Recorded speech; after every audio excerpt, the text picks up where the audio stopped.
I love this guy. When Charlie asked me if I would come to the Litecoin conference and do a fireside chat with him, I was willing to risk the wrath of the Bitcoiners for this. Charlie, how are you? Good. I don't know if you know, Charlie was the 6th episode of What Bitcoin Did, released on March the 1st, 2018. We've done 842 episodes in total. How many? 842. 800. 842. Jameson Lopp, who was here, was episode 3. I wrote to Jameson and said, I'd like to talk about Bitcoin and go and shoot my first gun. And he took me, and when I was there, I said, can you introduce me to Charlie Lee? You got an email? And I said, can I come out and interview you? You said yes. You remember it? Yeah. I was like, someone wanted to interview me? Sure, yeah. So I'm a Bitcoiner. I have previously held Litecoin. I've used Litecoin. Please don't tell the Bitcoiners. They'll beat me up. But I was more than happy to come and do this. So Charlie, great to see you. We'll probably talk a little bit more about Bitcoin and then a little bit about Litecoin. And it's a strange thing because when I got into Bitcoin, you were considered one of the OGs, the originals, the early people. But I've probably been in Bitcoin now as long as you were at that time. Yeah. And so we're now over 15 years in. I think it's hard. I mean, put your hands up here if you. We'll just say crypto broadly. If you discovered, say, crypto in the last 4 years, it's a lot of older people. Who's class of 2017? 2013? Earlier than 2013. So not many people remember the early days. We're getting to live through the newer fun times now. We've got a conference down the road, a smaller one, that somehow has attracted Donald Trump and maybe Kamala Harris and RFK. From your perspective, how does it feel having been there so early on and seeing where we are now? It's just been, like, I've been in this space for 13 years. That's like a long time. I mean, people who've been in this space for like 4 years, they feel like they've seen everything already. Yeah, just the volatility of the price of crypto and just everything going on with all the scams and everything. It's incredible how much stuff we've been through. What did the mission feel like when you first got involved? Because you would have been going to meetups and conferences, which would have been probably a lot smaller and quite different from now. Yeah, I mean, when I first got in, it was, it's so niche. It's pretty crazy. It's the first conference I went to in New York had like a few hundred people. It was basically everyone in this space, in the Bitcoin space at the time. And everyone was, I felt like it was a better time when there weren't any scams around and people were just very excited about the technology of what Bitcoin can bring. Like the future was very bright.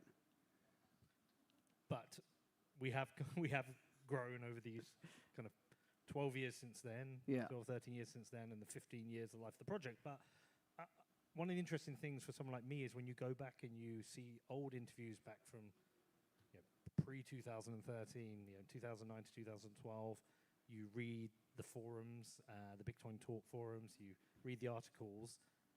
What we're experiencing now in the world of Bitcoin and crypto is what people believed would happen. You're at a conference with a few hundred people. They believed this was happening. They had a lot of confidence.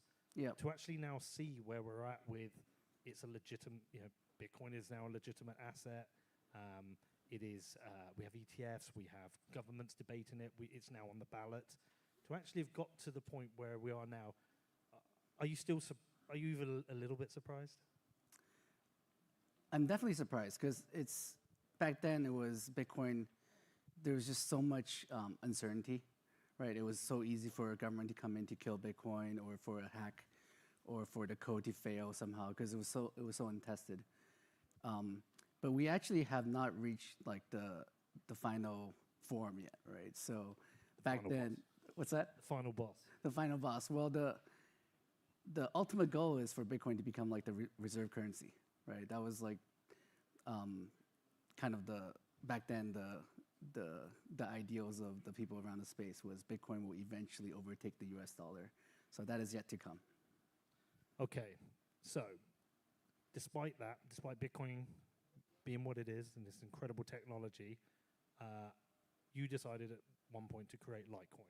Mm-hmm. Do you want to talk about the history of Litecoin as Litecoin Satoshi? Well, I mean, I've talked about this a lot. Like I created Litecoin kind of for fun as a side project and didn't really expect much from it. And it kind of blew up and became its own thing. And it's taken over kind of my life. So yeah, it's kind of a wild ride. Was it the fourth asset on Coinbase or the third? I believe it was the third. Yeah. Yeah. It was Bitcoin, Ethereum, and then Litecoin. And about $4 when it was introduced? Yes, it was $4 for a long time. But yeah, there was a meme out there that Litecoin will stay at $4 forever. And so as the crypto space has grown and we've had a plethora of other cryptocurrencies, majority of them crap, and somehow Litecoin has managed to hold a position that even amongst the most hardcore maximalists, they're still kind of like okay with Litecoin. Yeah, there are hardcore maximalists that use Litecoin without telling anyone. Yeah, but I know, and I know why they're using it. But why do you think it is? Why do you think Litecoin has managed to avoid the wrath of some of the Bitcoiners? Well, one, there was no pre-mine, so it was fairly mined. It's very similar to Bitcoin. So the only like kind of negative thing about Litecoin is that it came second, right? There's no first mover advantage.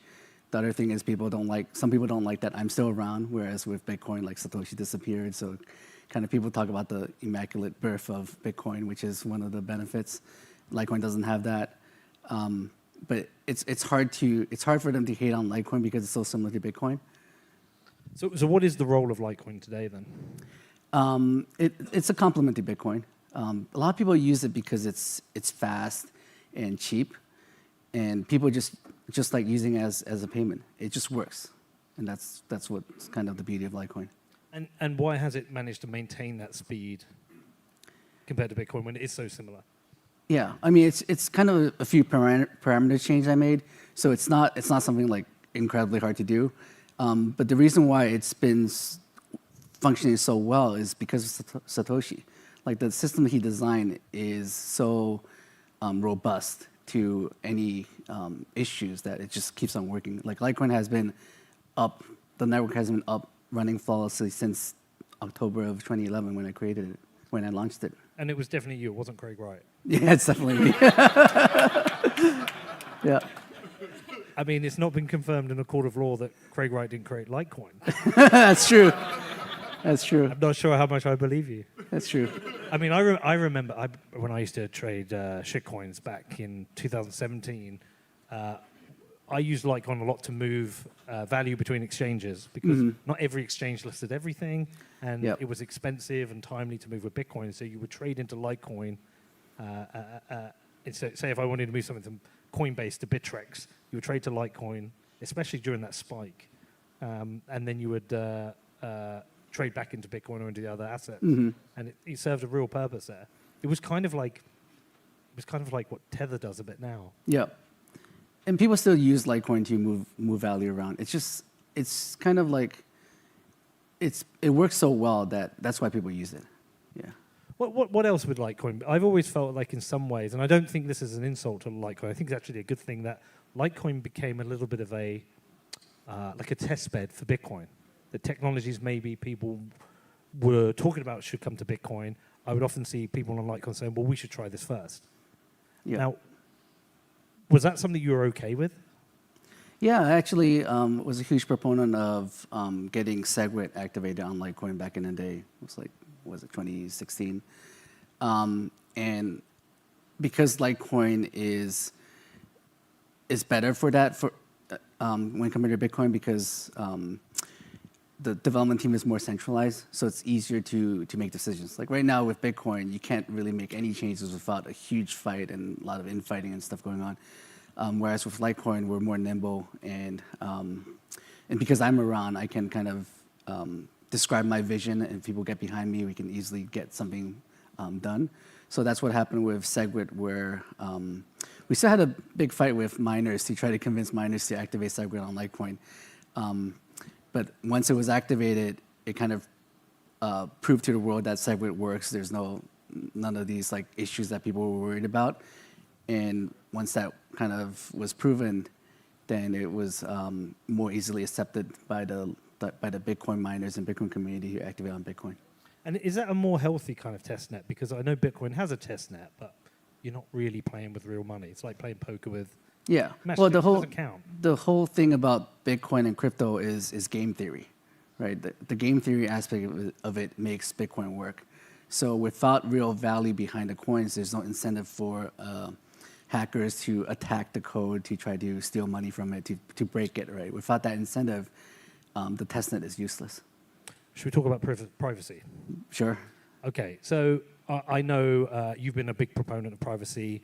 You've pushed forward to have introduced more privacy features on Litecoin ahead of Bitcoin. What is the state of privacy right now with Litecoin? So we launched MWeb, which is privacy and fungibility upgrade to Litecoin. So it's a extension block. It uses extension blocks, so you can transfer money from the Litecoin main chain to MWeb and back. So when you're in MWeb, we use a protocol called Mimblewimble, which makes it so that you can't see how much you're sending. So I think that's really important. Like when I send you money, I don't want the whole world to know how much I sent you or how much is in my account. So I think that's kind of a really important feature for real world cash. And so this is activated all across Litecoin. Please don't get angry at me for not knowing. I'm afraid I haven't used Litecoin recently, but this is activated across Litecoin. Yep. And how much is this being used? Is it a feature you get by default, or is it something you have to choose to use? You have to choose to use it. So you can easily, right now with Litecoin Core, you can easily send money between MWeb and the main chain. And we're starting to add this feature to Lite Wallet and other mobile wallets to make it easier for people to use. But yeah, it's something that anyone can use. And are there any concerns within the world of Litecoin in creating privacy within the protocol? Because we've seen with Bitcoin and wider cryptocurrency, these attacks on people who've created privacy technologies, whether it's Tornado Cash or whether it's anything specific. I mean, we've had wallets that have chosen to leave America now because they're fearful. The Samurai guys they've been arrested. We've had the Wasabi people choose to end their product to wind it up, and wallets have left. Are there any similar fears within Litecoin? Because it's a huge risk you have to take now. The chilling effect of these things is that even by considering just writing a bit of code to add some privacy, you might end up arrested and under threat of jail. I mean, it's definitely a concern, but I think if you're just writing the code behind it, you should be okay.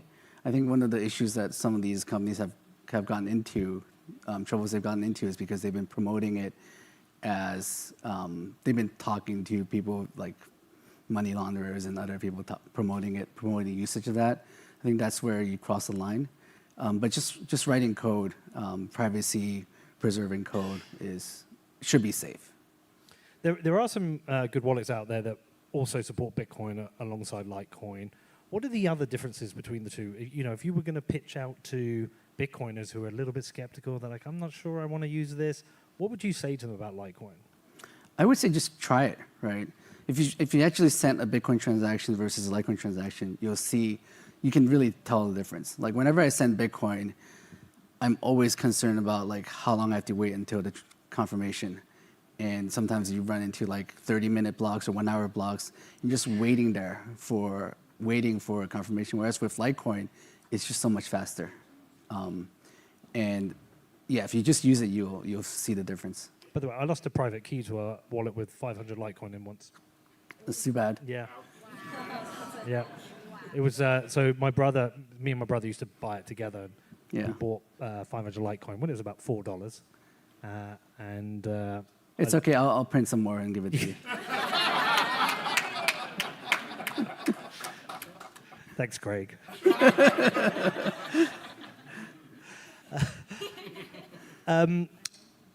So ongoing. So what's coming up in the future at Litecoin? What are the things that you're excited about? What's the secret we can't know? Well, we'll announce that later. But I think it's very exciting about Litecoin entering the DeFi space. I'm also super excited about MWeb being released on mobile wallets. And we already have like millions of dollars of coins pegged into the extension block. So people are using MWeb right now. It's just that because it's hard to use right now without using Litecoin Core, it's preventing lots of people to actually try it out. So having MWeb being supported across different mobile wallets is the ultimate goal, to make it easy for people to use it. And obviously, it's not just me and Jameson as Bitcoiners here. There's a few people I've seen I know who are Bitcoiners as well. Do you feel like or I'm asking you, I feel like over the last year or so, this kind of whole hardcore Bitcoin maximalism, everything else is a scam, everything must die, it's started to fade away a bit. I feel like it's a battle it got a bit tired and people are fed up of it. Have you felt the same? Like, I don't feel like I'm going to get beaten up coming up. Yeah, it does feel like it's that kind of voice is lessened in the community, and that's good. I think it's not helpful to just say Bitcoin only and everything else is a scam. I think there's definitely a nuance with that. I mean, obviously, Litecoin is not a scam, right? Well, no, but we need Litecoin to grow. Have you thought about starting maybe a Litecoin football team?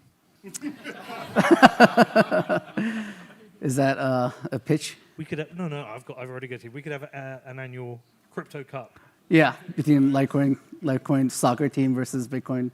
Yeah, we would obviously win. But we'll be faster. We'll run around circles around you.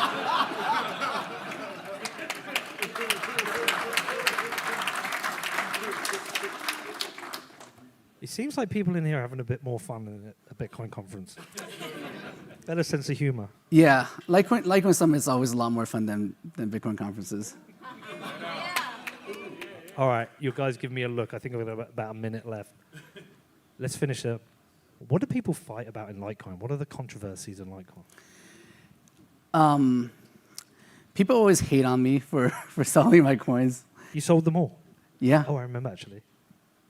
Yeah, I mean, I still have a few that I still buy from exchanges to use Litecoin, just a little bit. Like for this conference, I had to fund 500 of those coins that everyone got. So I bought Litecoin at $100 a coin, paid $5,000 for it, but I think the coins came out awesome.